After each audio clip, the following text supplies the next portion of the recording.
Based on the case against hip-hop mogul Sean Diddy Combs, we are learning tonight that additional charges could soon Combs be... allegedly drug. What is wrong with this guy?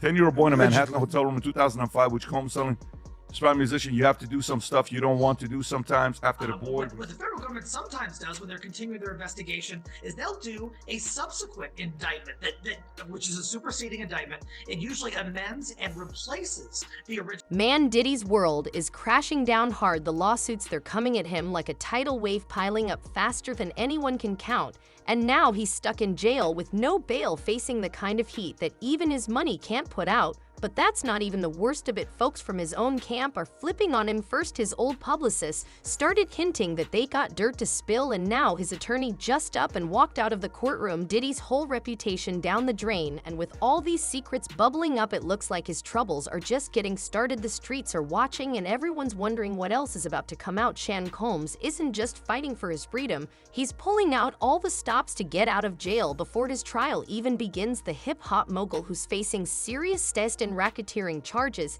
is making his third attempt at bail after 2 hard denials from the courts, and this time he's adding 2 legal powerhouses, Anthony Rico and Alexander Shapiro, to his defense team, joining seasoned attorney Mark Agnifilo with top-tier experience in federal cases and Supreme Court appeals. This dream team aims to secure his release, claiming the rapper deserves this shot at fighting the charges on the outside. An insider spilled that he is hopeful today a notice of appeal was filed in the Second Circuit regarding Mr. Coles' detention. This is a standard notice to the court, and the actual appeal brief will be filed soon. Shub Combs is building his dream legal defense team, adding Anthony Rico and Alexander Shapiro to the trial team. Tony is one of the finest trial lawyers in the country. Alexander is hands down the best appellate lawyer practicing today. She has successfully represented prominent Wall Street professionals, public officials, as well as major public and private companies. Its lawyers filed an appeal notice in the Second Circuit Court, hoping to sway the judge with unprecedented bail conditions, $50 million collateral, no female visitors, weekly substance testing, and strict visitor logs. But it's an uphill battle. Judge Carter wasn't convinced before, and prosecutors argue that Diddy's alleged intimidation tactics and disturbing charges make him a major flight risk. I don't believe that counsel has the ability to control you given the very significant concerns I have, particularly because of substance, and what seems like anger issues. Judge told Combs and his counsel, the danger I think is quite serious. She added of Coles' release, deciding that the bond package his team offered would not assure his return to court or the safety of the community or the lack of witnesses. Tampering was always the underdog in this bail argument, and that's because of the crime of actually creates a presumption that the defendant should be. The government says he's notorious for tampering with witnesses, and shocking details keep emerging. Over 1,000 bottles of lubricant seized in raids, videos of violent altercations, and alleged days-long freak-off parties where substance and coercion were reportedly used to control victims. Even Costco jumped in, denying they sell baby oil in bulk after Diddy's lawyer suggested it was just a household supply, with former allies and victims speaking out and a legal team pulling every trick in the book. Diddy's desperate bid for freedom has only just begun. The question is, will this powerhouse defense make any difference, or has the court already made up its mind? Although Mark Agnifilo, one of Combs' lawyers, vowed to appeal the decision. I told Mr. Combs I'm going to try and get his case to trial as quickly as possible. He said outside the courthouse on September 18th, I'm going to try to minimize the amount of time he spends in very, very difficult, and I believe inhumane housing conditions in the special housing unit of the Metropolitan Detention Facility. He's innocent. I believe he's innocent, and we're going to fight this case with all of our might until we don't have to fight anymore. It's pretty clear that the legal team might be at their wits' end right now. The walls are closing in on Diddy, and there isn't anything he could do about it. It doesn't help that the evidence against Sean Combs just keeps piling up. In a bombshell letter to the judge's attorney, Damon Williams pushed to keep Diddy behind bars until trial, revealing a mountain of incriminating evidence gathered over months. Prosecutors say they got dozens of witnesses and victims who've testified to Diddy's alleged pattern of And it doesn't stop there. Investigators reportedly seized over 90 devices, from cell phones and laptops to cloud storage accounts, alongside 30-plus hard drives, all linked to Diddy and his inner circle, with over 300 grand jury subpoenas issued to tech, social media platforms, banks, and even Diddy's own businesses. Prosecutors allege they've uncovered dozens of video recordings that show his notorious freak-offs. These aren't just wild parties. Prosecutors say the footage backs up claims of days-long substance-fueled gatherings where Diddy allegedly coerced adult workers and unwilling participants using substances and intimidation to keep control. Things just keep looking worse for Diddy Combs. The stakes could be higher yet. Somehow his defense seems to be digging him deeper, with charges like racketeering and coercion looming over him. Diddy's legal team is scrambling to sway public opinion, but Mark Agnifilo, his attorney, recently revealed the roughest part of prison life for Diddy. He's struggling with the food. Agnifilo shared that Diddy, accused of serious crimes, just can't eat garbage food. His co-counsel Anthony R. added that while Diddy's adjusting, nobody would be okay with staying in jail. Diddy hungry scene. Be hungry? Sean Combs apparently refusing jail food. Some say he's missing His defense isn't exactly pulling in sympathy. Instead of addressing the severity of the accusations or discussing concrete evidence in Diddy's favor, his lawyers are zeroing in on complaints about the jail's menu. According to the Federal Bureau of Prisons, inmates do have a choice of regular, hard, healthy, and no-flesh meals, and can buy additional food like protein bars, cashews, and honey buns from the commissary. Still, Agnifilo seems to believe that poor food quality might make the public reconsider the charges. Yet, with over 100 women coming forward with accusations and disturbing evidence on the line, this food defense in a new lawsuit, he's facing shocking accusations of having deed and ate a 10-year-old boy back in the mid-2000s. The civil complaint filed by John Doe with high-profile attorney Tony Busby alleges that Doe, an aspiring young performer, was set up by an industry consultant to meet with Combs, who promised him the world in a New York hotel room. Instead, the boy claims he was horrifically betrayed, with Diddy using his power to take advantage of the child's dreams. And this isn't the only accusation. Yet another lawsuit was filed by a second anonymous man claiming Diddy and his bodyguard aided him at 17 while he auditioned for making. What is wrong with this guy? 10-year-old boy in a Manhattan hotel room in 2005, which Combs telling aspiring musician, you have to do some stuff you don't want to do sometimes after the boy. Rumor has it that Diddy's lead attorney, Mark Aguilo, is getting ready to jump ship, and it's no wonder why. With more lawsuits stacking up, bail looking like a remote possibility, and an overwhelming amount of evidence accumulating against his client, it seems that Aguilo has little incentive to stay around and witness what many are now calling an inevitable crash. Diddy's inner circle, once tight-knit and loyal, is shrinking rapidly as his legal troubles snowball, and Aguilo's anticipated departure is yet another significant blow. As more witnesses come forward and damning testimonies pile up, the mounting allegations are starting to seem like an insurmountable weight on the rap mogul's shoulders. In the midst of this, another surprising exit has shaken Diddy's support system. Natalie Moore, his PR chief of over 20 years, has reportedly severed ties as well. Moore, who led Diddy's communication strategy and stood by him through numerous projects, crises, and public controversies, is now nowhere to be found. Her contact information suddenly disconnected.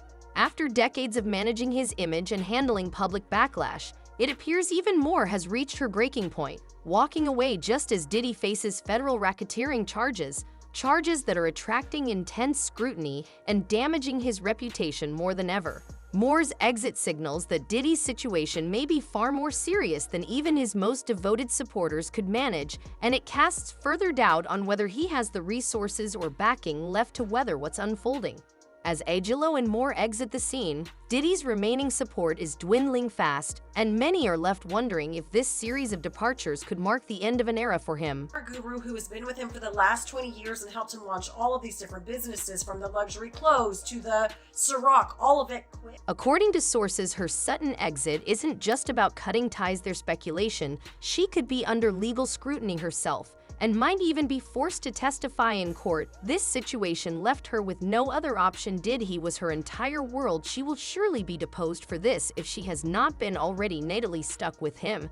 After that, it is now reckoning time for him and for everyone else involved. Rumor has it her cell phone may have been seized, which could spell big trouble for Diddy. As investigators dig deeper into his inner circle, Natalie's departure marks yet another major player distancing themselves from the embattled Bogle, joining a list of former associates and insiders who are backing away fast, from close friends to business associates, everyone stepping back, signaling that Diddy's world of enablers is starting to crumble, and he might be running out of defenders. But you know why Natalie leaving is a big deal, because Natalie previously praised her former boss, and in July last year, she said she enjoyed being around his energy. In an interview with PR Newsweek in 2018, Diddy gushed over his PR guru and said she had been in my corner for almost 20 years. He added, "We've been through so much together. She's involved in all aspects of my business, and her leadership, passion, and hard work continue to exemplify the level of excellence I demand from my team, from Comms Enterprises Global Communications to my personal PR. There's nobody I trust more to represent me and my brand. Diddy's house of cards is falling down real fast." His former publicist Miss Shooter just stepped forward with some wild stories, and he was in the thick of it back in Diddy's heyday. This man isn't some random person. He was right there working for Diddy from 2002 to 2004, so we saw it all up close. If anyone's got the inside scoop, it's him, making him a first-class witness to the madness. Shooter says that when he first got on Diddy's team, Combs was all about building an empire, trying to be bigger than life. Bad Boy Records was already popping with icons like Biggie and Usher, and Shahid John was turning into a fashion phenomenon. From there, Diddy just kept stacking fragrances, alcohol, and even media ventures, and he wasn't shy about it either. Diddy was obsessed with fame and power, loving every flash of the camera, wanting everyone to know who he was. This man wanted to be the party king of New York, and Shooter says it was like a circus with Diddy as the ringleader. All Diddy thought about was Diddy morning toy night. Shooter claimed the reason he was such a superstar is because all he thinks about is Diddy from the minute he wakes up until the minute he goes to bed. Diddy's hobby is Diddy. But get this, Diddy had this odd fascination with the British royal family too. Shooter says Diddy wanted Princess Harry and William at his party so badly he'd offer to cover their flights, hotels, even security. He even had framed pictures of them in his swanky New York City apartment, thinking of himself as a king who just needed some royal entourage. Word is Har and Williams never showed up though. Now, with all these allegations piling up, Diddy's own people are coming out of the woodwork, peeling back the curtain on his so-called empire. It's not just rumors at this point. These are folks who worked for him, people who saw firsthand the links he went to for fame. Seems like Diddy's world is unraveling faster than he can try to hold it together. Diddy is scrambling to keep a lid on things. He's now begging Judge Arun Subramanian for a gag order to keep everyone from accusers to witnesses, and even lawyers quiet with lawsuits piling up against him. He's desperate to stop the flood of accusations hitting the press, claiming it's wrecking his shot at a fair trial. And who's he blaming? Everyone from the Department of Homeland Security to news outlets like CNN for so-called unauthorized leaks. His team even claims DHS strategically leaked the 2016 video of him attacking Cassie Ventura just to throw him under the bus. That's a reach, but it shows just how cornered they're feeling. We were calling a gag order, and I'm not going to walk out of court and do anything other than live up to that. Talk about his demeanor in jail and what it's been like. So here's what I'm going to do. I'm not going to answer any more questions. In one outrageous move, the team pointed out a New York Post article that quoted a federal law enforcement source about Diddy's alleged freak-offs. The judge had to intervene, stating that any leaks from government agents are obviously improper.